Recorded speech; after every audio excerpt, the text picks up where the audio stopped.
Bom, já estamos no dia 2 de maio, hoje é uma quarta-feira. Ontem foi o dia do trabalhador, né, dia do trabalho. E hoje é dia de trabalho. E a nossa lição aqui é número 9, enganos do tempo do fim. Satanás começou enganando, mentindo, seduzindo, manipulando. E isso só se intensificou. Quanto mais para o tempo do fim, mais ele usa dessas estratégias para conquistar as pessoas. Bom, vamos fazer a nossa oração. Santíssimo Deus que está nos céus, nós temos um privilégio e um alerta. O privilégio é vivermos no tempo do fim e participar da última proclamação da vinda de Cristo e, quem sabe, assistir vivos essa vinda. Isso é um privilégio. Mas o alerta é que esse é um grande tempo de engano. Tanto que a nossa igreja, que começou muito bem, é agora a Laodiceia. Santíssimo Deus, que nós possamos ser vencedores dentro desta igreja, participando da transformação dela em uma igreja triunfante. Em nome de Jesus Cristo. Amém. Muito bem.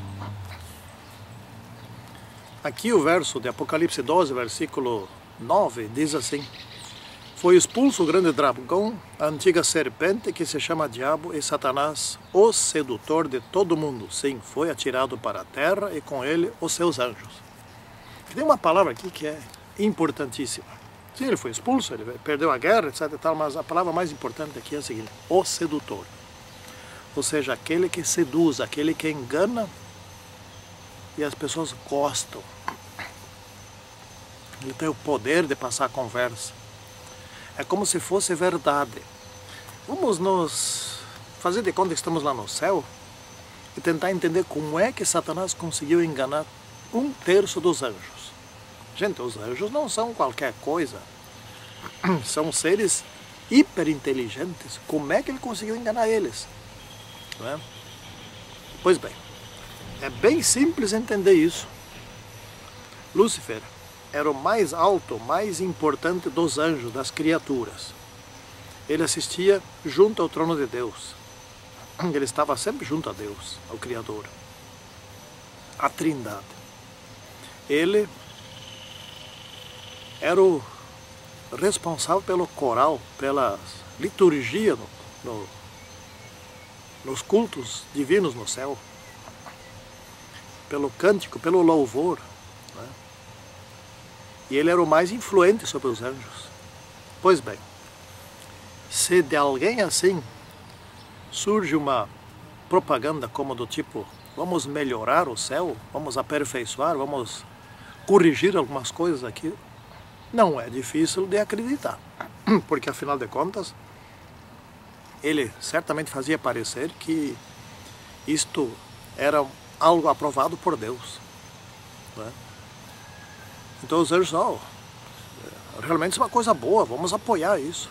E parecia ser bom mesmo, né?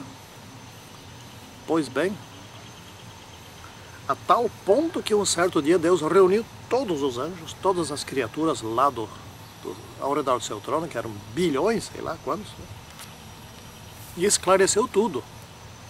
Aí muitos que estavam ao lado de Satanás desistiram de ficar ao lado dele. E continuou 1/3. Bom, quantos estavam ao lado de Satanás dando atenção àquelas ideias, eu não sei. Mas eram muito mais que 1/3. Como então que ele conseguiu enganar? 3 aspectos. Primeiro, ele era o maioral dos anjos.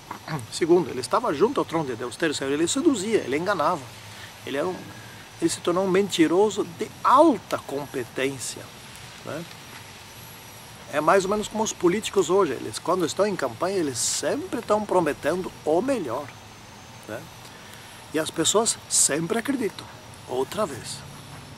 Então, se você vem em nome do correto, do bem, daquilo que é aceitável, daquilo que é justo, para fazer só o bem, etc. e tal, que você se apresenta como alguém que é honesto, etc. e tal, não é difícil de não acreditar.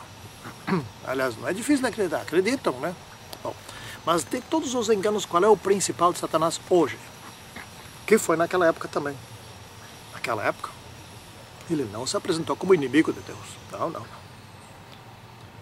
Hoje, ele quer fazer acreditar que ele não existe. Que acreditar em Satanás é uma besteira, né? Então, por exemplo, a ideia de Satanás já existe desde a criação. Sempre houve pessoas, muitos, a maioria acreditavam nele. Na Idade Média também tinha muito medo dele, etc. Né? Então, o que as pessoas dizem hoje? Né? Isso é coisa de antigos, são coisas do tempo da ignorância. Porém, por exemplo, o horóscopo vem lá do tempo de Babilônia, né? Inventaram o horóscopo. E nisso acreditam, sai na televisão, sai nos rádios, sai nas revistas, sai publicado, etc. Isso ninguém combate. Mas a ideia de existência de um demônio, muitos combatem. Não, coisa de tempos da ignorância. Não é? Assim também Deus. Também Satanás criou um conceito a respeito de Deus que se encaixa. Tem vários conceitos. Por exemplo, Deus não existe. É um conceito que anda por aí. Ou então, tá, Deus existe, mas ele é mau, uma barbaridade. Você tem que fazer sacrifícios para ele, etc. Então, também está errado. Ou então, Deus existe, mas ele é extremamente bom, perdoa tudo. Tu nem te preocupe, tu já está salvo. Não é? Menos o conceito verdadeiro, que Deus é justiça e amor ao mesmo tempo. Esse conceito, poucos entenderam e aceitaram. Então, um dos principais enganos de Satanás é que ele não existe, que daí ele consegue trabalhar sem ser incomodado. E as pessoas não se previnem dele, não é? Bom, ele conseguiu enganar 33% dos anjos. Está conseguindo enganar hoje 99,5% das pessoas.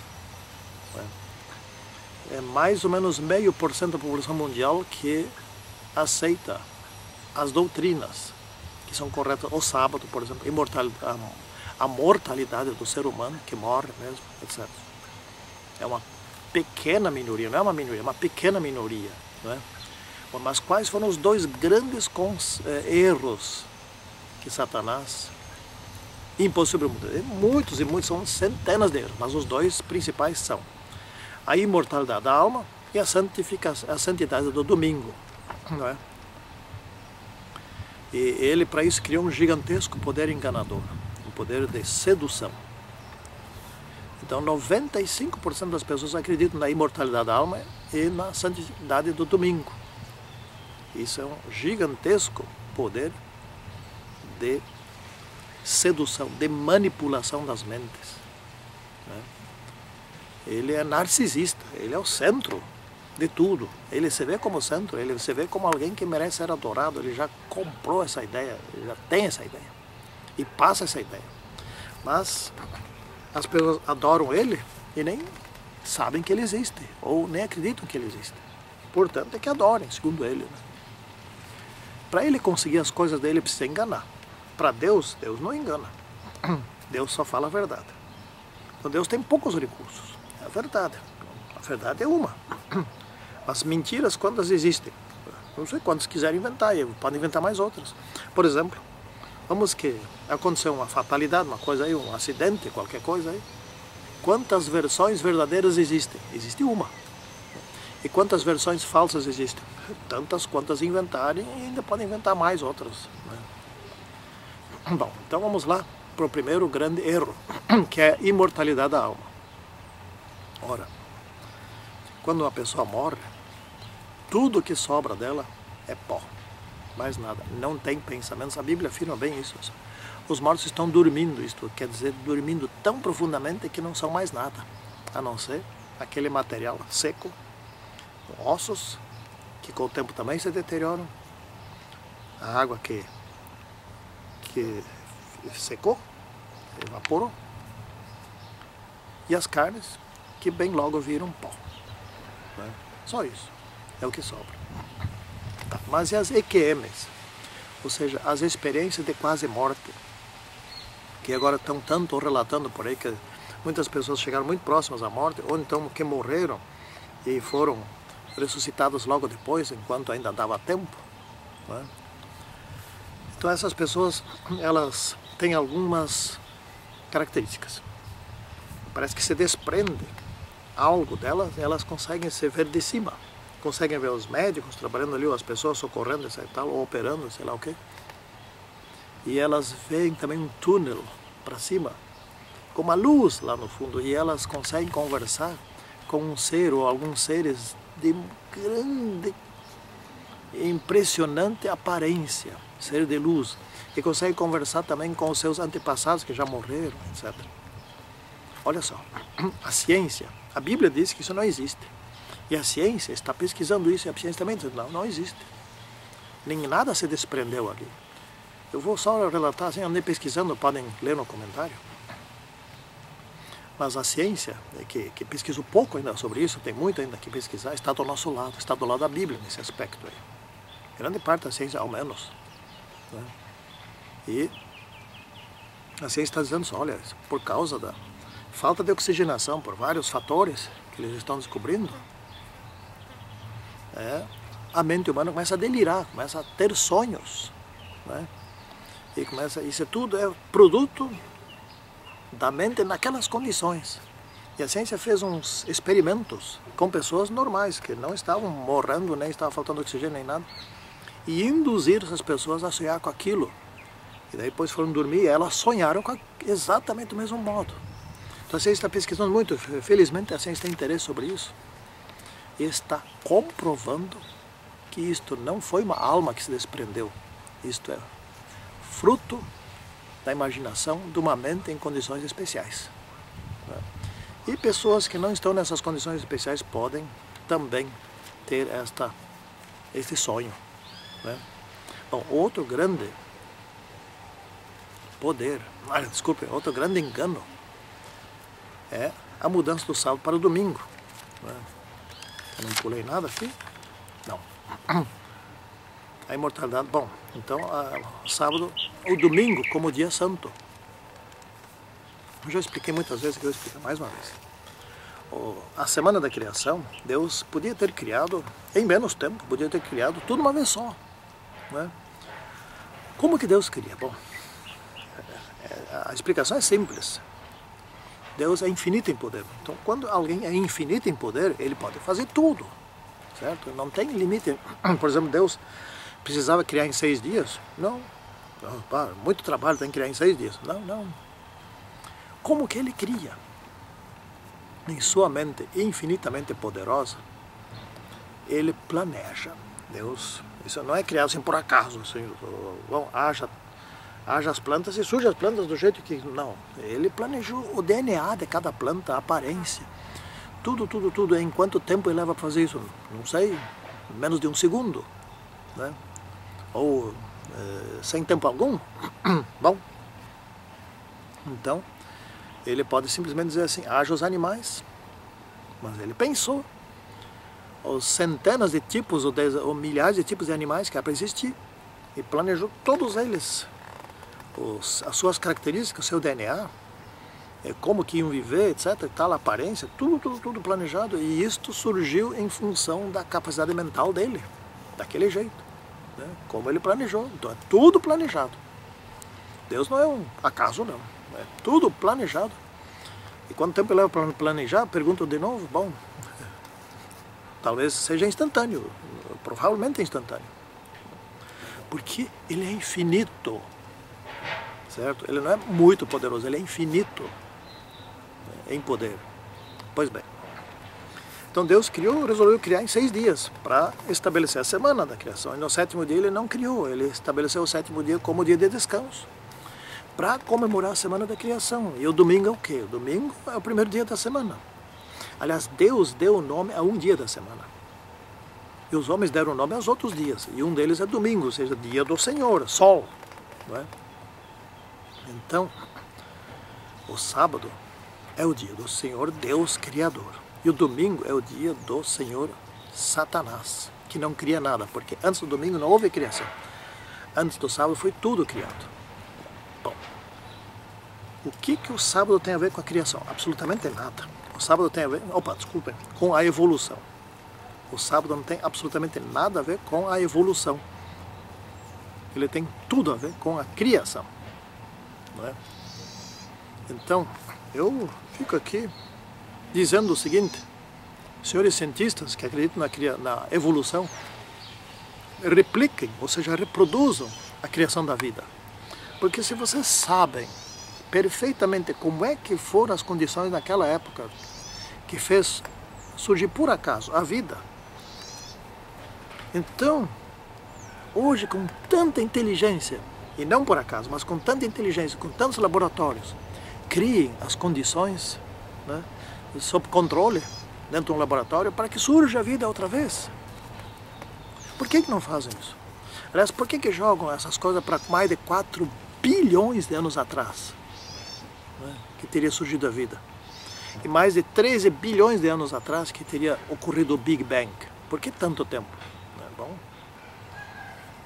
para poder manipular as pessoas. Foi lá tanto tempo, não dá nem para referir, mas foi. Não foi. Né? Então, o sábado, ele tem tudo a ver com a criação. Em 6 dias, com o Deus Criador. Né? Bom, a Igreja Católica, infelizmente, a Igreja Católica tem muitas coisas boas, mas infelizmente se engana. Né? O infalível lá, Papa, se engana feio. Durante a Idade Média, a Igreja Católica se enganou ao dizer, em contrário do que dizia a ciência, ela dizia que o Sol girava em torno da Terra. Sim, porque ele aparece ali, anoitece lá. Parece mesmo, né? Parece. Galileu Galilei quase pagou com a vida, ao dizer o contrário. Teve que enfrentar. E hoje, a igreja, naquela época a igreja se enganou porque se posicionou contra a ciência estava correta. Hoje a Igreja Católica vai errar porque está se posicionando ao lado da ciência e a ciência está errada. Quanto ao evolucionismo, os últimos 3 papas já disseram que o evolucionismo não é incompatível com a Bíblia, nem com a criação. Não. Como assim? Né? Então hoje a igreja não quer errar de novo, ela vai se posicionar ao lado da ciência, sendo que hoje a ciência está errada. Então os servos de Deus, eles leem a Bíblia e sabem o que é o correto e o que não é o correto. Então, precisa ter muito cuidado aqui. O sábado foi mudado por um império, que é o Império Romano, que foi sucedido por um império religioso e que adotou o domingo como dia para ser santificado. Então, sem querer, bilhões de pessoas estão adorando o demônio. Por fim, aqui a falsa trindade. Bom, quem é a falsa trindade? São os últimos 3 grandes poderes que compõem a sucessão dos poderes de Daniel. Né? Os poderes de Daniel são Babilônia, Medo-Pérsia, Grécia, Roma pagã e o 5º, Roma papal. Né? E daí você recebeu uma ferida mortal, e daí veio o 6º poder, que é os Estados Unidos da América, ou seja, o protestantismo apostatado. E esse é um dos poderes da falsa trindade. Mas vem o 7º, que é a restauração do 5º, por meio dos Estados Unidos, a cura da ferida do 5º, que recebeu a ferida mortal. Então, essa ferida já começou a ser curada em 1929 por Mussolini, quando devolveu uma sede à Igreja Católica. Mas ainda não foi restabelecido, a maior parte não foi restabelecida.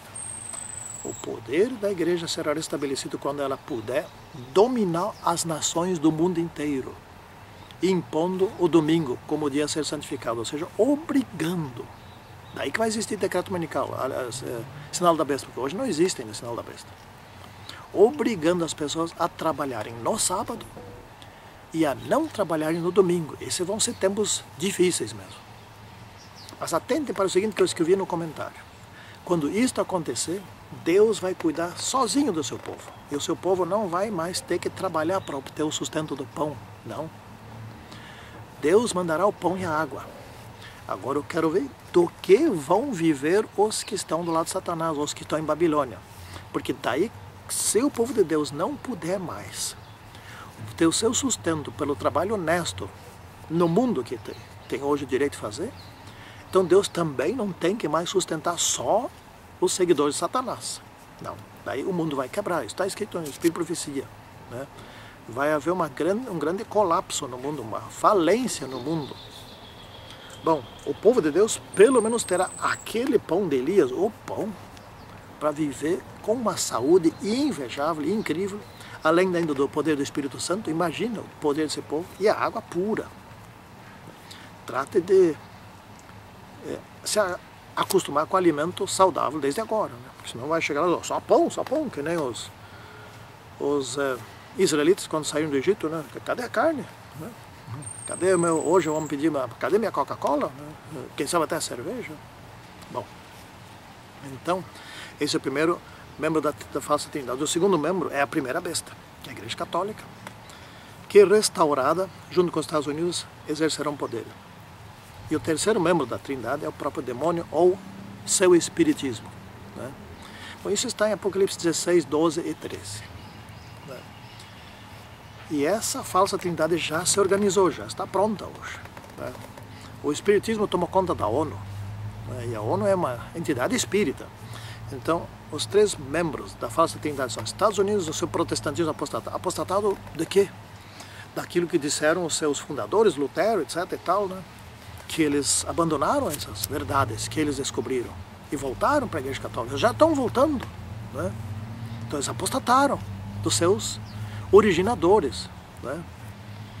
E a própria Igreja Católica, que sempre foi aqui, que quis dominar o mundo, e o próprio demônio, que sempre quis ser Deus, né? Então o demônio, que nessa falsa trindade é que representa o Deus Pai. Então é assim que funciona, né? E infelizmente é assim. Bom, gente boa, vamos nos manter fiéis em nossa igreja, apesar dela ainda ser Laodiceia. Ela não é Babilônia, como muitos dizem, não. Ela é Laodiceia. Tem diferença grande entre Laodiceia e Babilônia. Laodiceia prega a verdade assim, mais ou menos, né, devagar e sempre. Babilônia prega mentira. Então não vamos confundir as coisas, né? Essa igreja será sacudida e irá pregar a verdade, então não mais ou menos, e sim com grande poder. Santíssimo e poderoso Deus, mantenha-nos no caminho da verdade, porque estando no caminho da verdade, muito embora pequemos, nos arrependeremos e seremos perdoados e nos salvaremos. E também contribuiremos para que muitos sejam salvos. Em nome de Senhor Jesus Cristo. Amém. Então, tchau.